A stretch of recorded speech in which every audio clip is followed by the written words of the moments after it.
Hello लोगोफोर खुलुमबाय नोंथांमोनखौ आंनि बे मिलन नार्जारी YouTube चेनेलाव दा जोङो सावरायगोना बेनो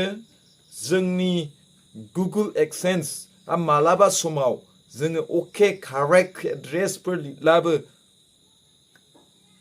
कमप्लीट जानानै फैया अब्ला जोङो माब्रै बेखौ कमप्लीट खालामनो हायो fix in AdSense Google Sense Association Google error Google AdSense error something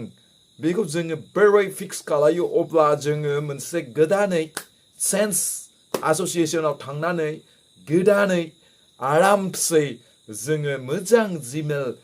मोनसे लानानै फ्रेश होमब्ला जोङो बेहाय सोंगोन बिसोरबो Sense Association होनाय लोगो लोगो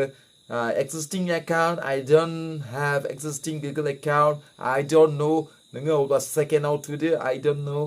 I don't have ओमफ्राय अब्ला नोङो बेहाय थांनानै बेहाय सोंसिगोन अपसन ओंखारसिगोन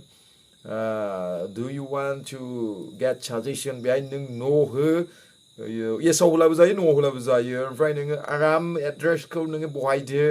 नोंनि जि एड्रेस भिलेज पियर डेट अफ बार्थ सरि डेट अफ बार्थ नङा बेफोरबायदि आराम बहायदो पिन नाम्बार टाउन ओमफ्राय पिन कड टाउन सिटि ओमफ्राय फन नाम्बार जेनेबा नोंनि फन नाम्बाराबो एकदम गैफेरि गुगोलावहाय कानेक्सन गैयि गोदान फ्रेश होयोब्लानो बे आरामसे जानानै फैयो अब्ला लोगोफोर I hope you have understood how to make Google AdSense fixed if you face something error then without wasting our valuable precious time if you are new and if you are like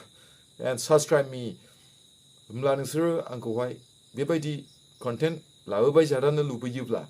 comment होनानै दोन like होनानै दोन subscribe share खालामनानै दोन जेन सिगांसिन नोंसिनाव notification सहैयो जेबो गिनांगौ बाथ्रा गैया नार्भास जानांगौ बाथ्रा गैया आरामसे आलथुवायैनो जानानै फैयो अब्ला आङो दिनै हाखु दाखुयै लाइट सावनानै खोमसि अब्लाबो कारेन्ट गैया अब्लाबो आं भिडिअ लाबोबाय नोंथांमोननि गेजेराव आं स्क्रिनशट हरना होसिगोन